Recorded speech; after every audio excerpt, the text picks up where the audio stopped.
Hey everybody, welcome back. Beautiful day out, about 70 degrees and sunny. There's a dust warning advisory today. It's March 1st as I'm recording this. So I don't know, I don't see any dust right now, so maybe it's not here, or I'll run inside when it comes. I need a break from the Mustang. I need to clear that information out of the brain cells that it's gotten lodged in and put something else there, and that way when I go back to it, hopefully those brain cells it'll find different brain cells to use, and maybe they'll be better ones.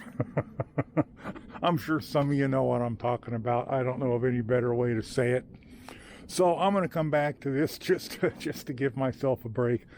So back to the fuel delivery and the fuel pressure issue on this. I've got a couple things in mind. Now, you're asking me, if you watched the last video, why the heck are you doing this if you say everything is working correctly?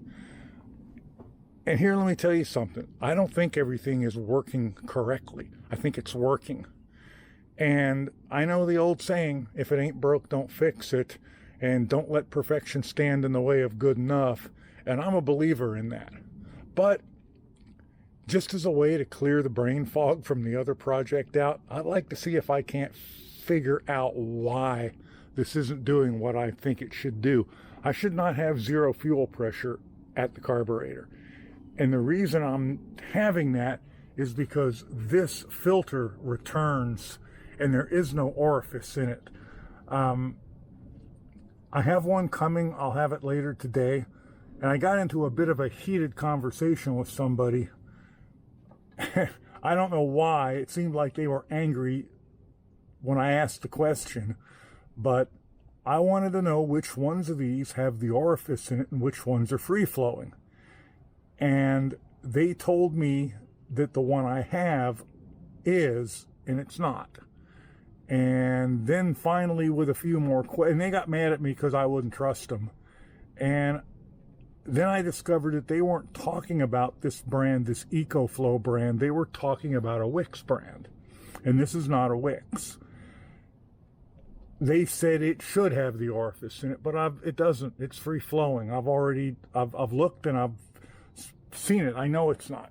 So to make a long story short, they guaranteed me the Wix brand would have an orifice in it.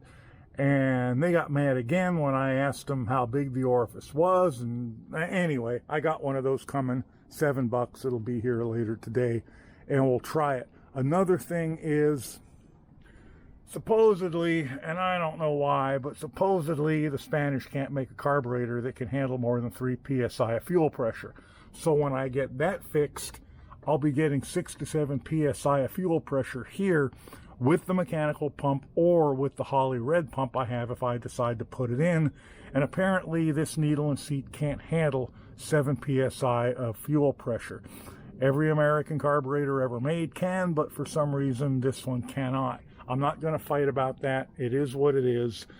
And the American fuel pressure gauges, the Mr. Gasket and the Holly, that once did 1 to 4 psi, are now made in China, and apparently they're junk. Now, admittedly, the one I bought was the Chinese brand one, but everybody says buy the Redline, buy the Redline. So there it is. This is the Redline fuel management. This is brand new. If you're noticing the bend in the bracket, I did that. I wanted to put it in where I had originally put these holes for the other one, but that wasn't going to work. So I bent the bracket and it still wasn't going to work. So then I decided to put it down there, and I bent the bracket some more. Then I realized I could take these 4 screws out and rotate it to put and it came with no instructions whatsoever. I could rotate this to put inlet and outlets on the opposite side. Then this made sense again to me up here. So I unbent the bracket, tried it back up here now that I could have the adjustment in view, and I didn't like that, so then I went back down here and I bent it again. So if you're wondering why the bracket looks so scratched up and crap, that was Chuck. So I do want to have a fuel pressure gauge on it so I can see what it is. So here's the fuel pressure gauge that came with the fake Holly I bought, and it does seem to function. And then I realized I didn't have enough brass fittings, and yes, I could go down to the store and I could buy 27 bucks worth of brass fittings or 57 bucks worth of aluminum fittings. And you know what would happen? Since I only want this to be temporary, here's what would happen to those fittings. I'm not the kind of scumbag who'd take them back to the store and return them when I'm done with them. I don't do that unless there's something wrong with them. So I would probably wreck a third of those fittings in some way, lose another third of them, and then the last third would go into a can where it would just get lost and never used for the rest of my life. So I went to, since this is going to be temporary, I went to my 3D printer, and this is PETG filament. I have used PETG to make fuel floats before, so I know it will resist the gasoline long enough for me to get this done. And I made 2 distribution blocks, one that's 1/8" NPT up here, and I know it's black, sorry, it was my odds and ends of PETG, 1/8" NPT here for the gauge, and then I made this 1/4" NPT on either end, and I made these fittings. And then I decided, you know what, I don't need the separate fittings, I could make it all in one. So then I designed and made this one. So this one just has the 5/16 fuel barbs or fuel beads built onto it. I'm going to mount this, I've already marked my spots to drill. I'm going to mount this down there. Here is the line coming in. And now that I have reversed inlet and outlet, I have the adjustment right on top. Anyway, I'm going to get my holes drilled. I've bloviated enough, probably too much. I'm going to get those holes drilled and get this mounted. And hopefully by then I'll have that fuel filter and we will see what we will see. But well, you know what? Let's run it with that fuel filter on it first. And then let's see what it says with that. That'll be a good, give me a good baseline. So here is my finished setup. The inlet is over here, outlet's here. My temporary fuel gauge is in there with my temporary PETG block. I have not put clamps on it right now because honestly with 0 fuel pressure I don't expect it to leak. But if it does, then I'll do something about it. But let's start it up, let's see what it says.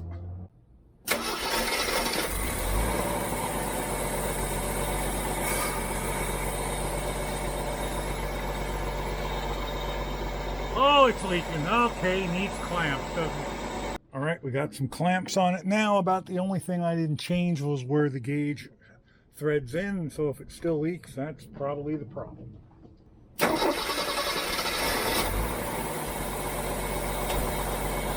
Pop that gauge out of there, and I'll put some sealer on it, and we'll see if we can't get this to work. All right, let's see if that's any better. Probably won't be.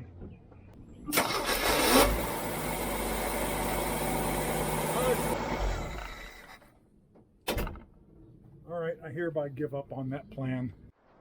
All right, since my little experiment 3D printing a junction block didn't work out quite so well, I dug into my my big can of brass fittings and I found a nice tight 3-way barbed fitting, and took some, I think it's 3/8, so it took some grunting and groaning and shoving, but I think that will last long enough for me to find out what I need to find out. And I got the Wix 33040 fuel filter, pretty much same thing as the other one, but this one is supposed to have an orifice in it. Now, the guy I got into the bit of a heated exchange with, he said, well, I can look in the end and I can see it. Well, okay, I mean, it looks like a standard 1/4" outlet to me. But I don't know. Let's try it and see what happens. And for those of you who are asking why you're doing all of this when it works, because, you know, normally one of my sayings is, if it ain't broke, don't fix it. But I just want to know, all the years I've worked on cars, all the hot rods, even race cars, I have never really dealt with this before.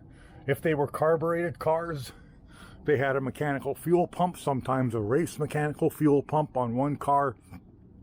I had an electrical fuel pump in the back that fed the mechanical fuel pump, and they did not have these 3-way filters on them with a return line. It was just a standard filter, and you read fuel pressure and it acted normally. It did exactly what you would expect it to do. Or they were cars that had fuel injection and the whole thing was done for you by the factory. And only time you really had to check fuel pressure is when you thought something was wrong. So It's kind of weird to realize that after all those years of working on cars, I've really never dealt with this before. But anyway, this is in here now. I'm gonna leave that original filter back there, and let's see what kind of pressure we have.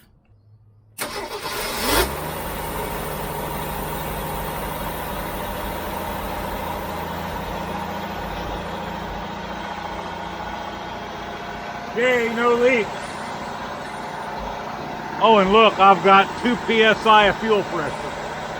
Let's let it come down off high idle.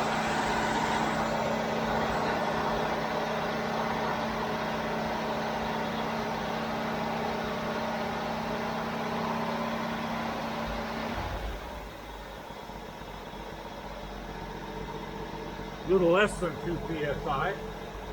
Let's pinch the return line off for fun and see what happens.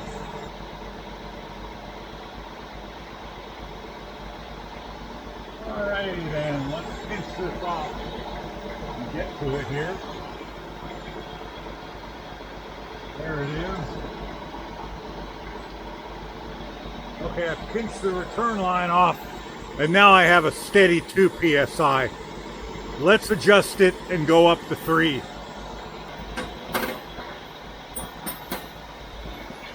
Alright, I am going to adjust the crap. I can't get the screwdriver in there and turn it by hand. I'm going to adjust this in a half a turn and let's see what happens. Nothing. That was a half a turn in. Let's go back to where it was.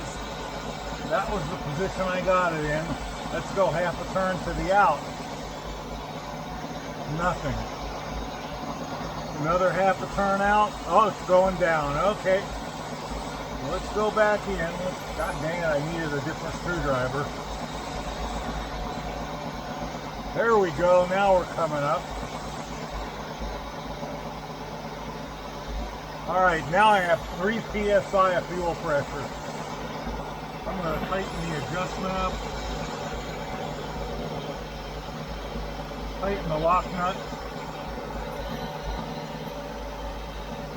Okay, I still a tiny bit less than 3. Let's adjust it again.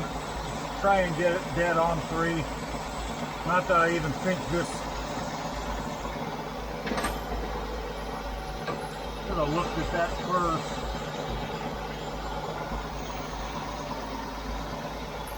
Rev it up a bit. Ow! Dang it. Where's all that smoke coming from? Don't know.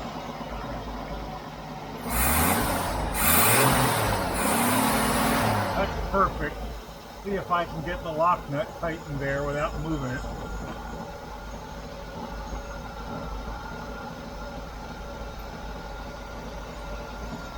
That's perfect. Lock nut is tightened. I'm gonna put the cap back on.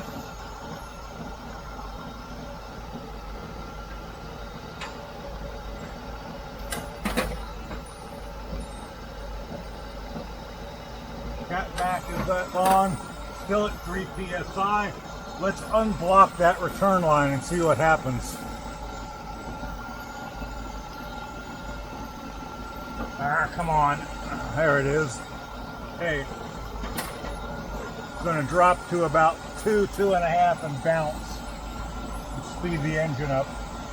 Every time I reach back there, the end of that cable sticks me.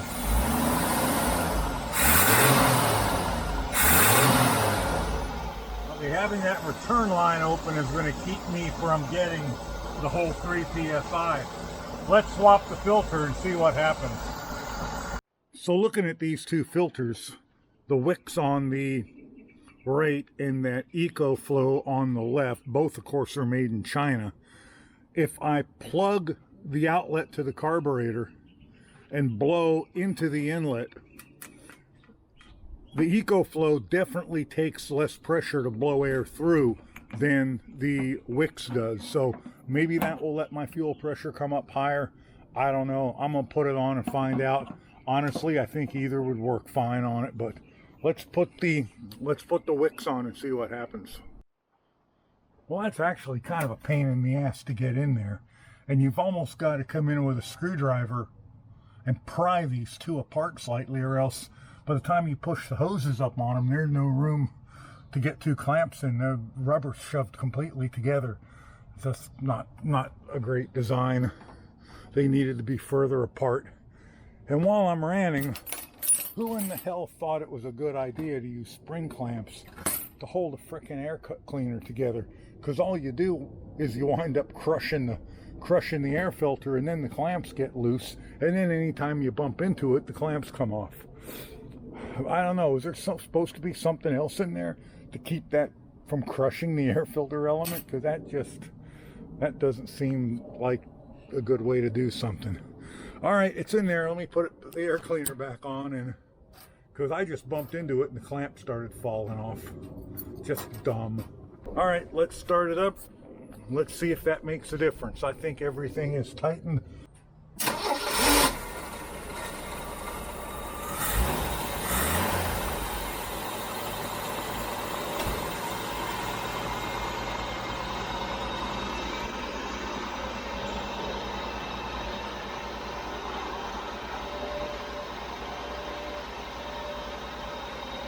So I know the fuel pump for the pressure regulator is now set to 3. And I was getting like 1.5 with the other fuel filter. Now I'm getting 2.5. So I'm still letting a little bit more through that return than is probably optimal, but it's better.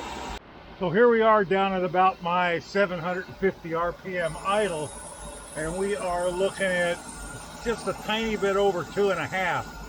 So with the fuel pressure set at 3, I'm still getting some fuel returning through that fuel filter, but nowhere near as much as I was with the EcoGuard filter, because it was down around 1.5. So I call that a win. I think that's right where I want to be. I think the pressure regulator is adjusted correctly, so I'm pretty happy. I'm going to get my bodged up gauge off of there. Before I shut it off and take my gauge out, looking at the air fuel ratio, I'm sitting right at about 13 point, I don't know, probably about 13.5. It's bouncing down to 13.4 and up to, there's 13.3. Not as steady as I'd like it, and my RPM is sitting around 800, maybe a tiny bit under, which is where I want it. So let's come up to 2,000.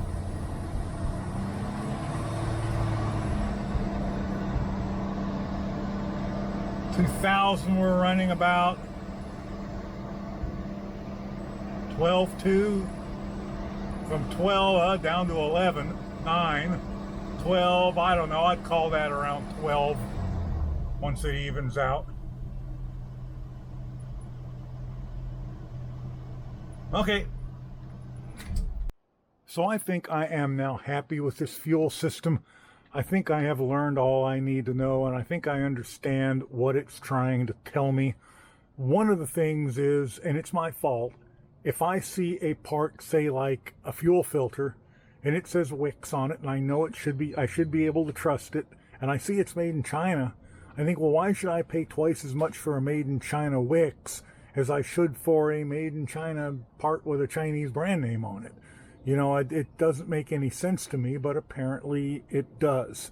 And I don't know why, but I'm now getting the correct fuel pressure with the Wix filter in, even though it still has the return line, and with the Petrol King fuel pressure regulator, even though I think if I could have found one of the old Holley ones that was made in the USA, and maybe even one of the made in China Holleys, it probably would have done the job. Again, that's my feeling, that if I'm going to be buying made in China parts, why should I pay twice as much for them? Anyway, apparently that isn't completely correct, and I did learn that, and maybe I'll remember it and do it next time right, and maybe I won't. So I'm happy with all this. I know this is putting out 3 psi if it can get it from the pump with the return line, but I know that it's doing what I want it to do. The only other thing about the fuel system on this, I still have 2 concerns. One is how long that mechanical pump is going to last. I hear nothing but people telling me how these mechanical fuel pumps that have been made in the past, 8-10 years, when it's all been China, how they start to leak. They don't last. They fail really quickly, on and on and on. And it doesn't matter whether you buy the one branded Carter or whether you buy some, you know, unknown Chinese brand. None of them last. They all start to leak. Well, this one has not yet. And of course, it's only been on here for, probably doesn't have more than a couple hours of runtime at this point. So my concern is twofold. One, that this is going to fail, and that's the main concern. And the other is, since this vehicle doesn't get driven every day, that I'm going to have to crank a lot to get fuel to the carburetor if it sits for a week. And that's going to annoy me, and I don't want to deal with that. Even if this fuel pump doesn't fail, I don't want to have to deal with a lot of cranking in between starts. I don't remember this vehicle ever being like that, but when I was driving this vehicle, it was an everyday driver to me. So there's a difference between a vehicle you drive every day and one that you drive once a week. So if that bothers me and I can't deal with that, then I have a cure for that, and that's sitting in this box. I have a Holley red electric fuel pump. Here's the block-off plate for the fuel pump, the mechanical one that was on it before. Oh, made in Taiwan, the good stuff these days.